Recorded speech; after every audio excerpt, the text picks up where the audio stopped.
Assalamualaikum warahmatullahi wabarakatuh. Ketemu lagi dengan kami di Maton TV dan tak hentinya kami mendoakan sahabat setia Maton TV agar selalu diberikan kesehatan dimanapun berada.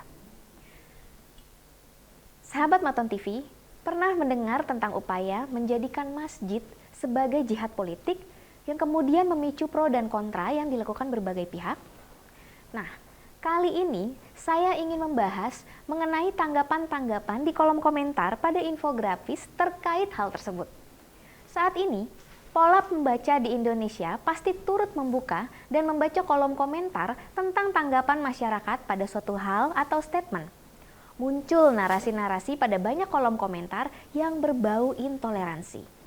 Mereka berteriak bahwa larangan berpolitik di masjid hanya ketakutan orang-orang kafir dan munafik. Selain itu ada juga yang berteriak, Nabi SAW berpolitik di masjid, Nabi latihan perang di masjid, kalian mukmin atau kafir? Tidak ada contoh terbaik dalam hal apapun kecuali contoh dari Nabi SAW.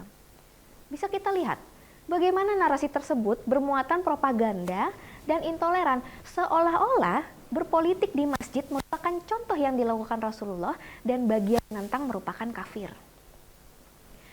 Mari kita coba breakdown sedikit mengenai hal di atas. Narasi yang dikandung bermuatan paham takfiri, artinya jika tidak sepemahaman dengan mereka, berarti semua kafir. Baik Anda yang melaksanakan sholat 5 waktu, pergi umroh dan haji, melaksanakan zakat, namun tidak sepaham dengan mereka, berarti Anda munafik dan kafir.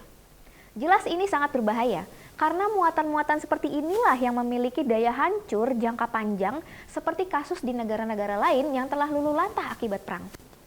Selanjutnya, terkait sejarah Nabi yang menggunakan masjid dalam politik dan perang, sebetulnya yang terjadi adalah dulu Nabi mengatur masyarakat membicarakan perang dan lain-lain di masjid. Jika ingin memahami sunnah dan contoh dari apa yang dilakukan Nabi, kita juga harus memahami bagaimana kondisi di zaman dahulu. Pada zaman dahulu, belum ada gedung-gedung tinggi seperti saat ini. Kalau sekarang sudah banyak ruang-ruang publik, apalagi kita di Indonesia. Politik kita harus didasari persamaan semua rakyat, tidak ada istilah minoritas dalam pandangan kenegaraan. Negara melihat rakyatnya sama. Tidak ada Muslim atau Kristen yang paling berhak. Karena itu, narasi yang bernuansa sara bisa menimbulkan perpecahan di Indonesia. Jadi kesimpulannya, kami menghimbau kepada sahabat-sahabat agar mencegah masyarakat yang mencintai Rasulullah tidak dimanfaatkan oleh oknum-oknum yang menggunakan politisasi agama dan agama yang dikapitalisasi.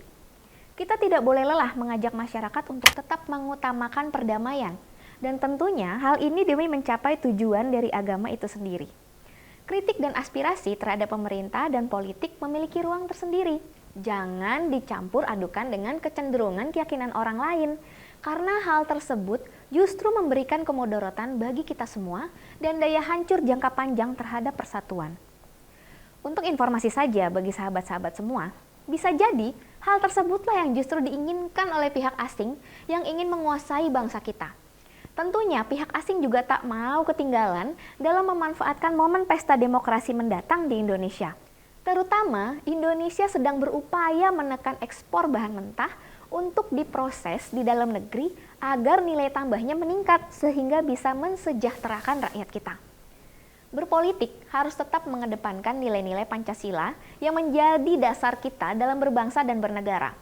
Agama tidak bisa dimanfaatkan untuk kepentingan satu kelompok, karena yang seperti ini bisa menimbulkan perpecahan seperti negeri di luar sana yang hancur akibat pola seperti ini. Demikian Maton TV kali ini. Semoga pertemuan kali ini bisa membuka pikiran kita semua. Saya undur diri. Wassalamualaikum warahmatullahi wabarakatuh.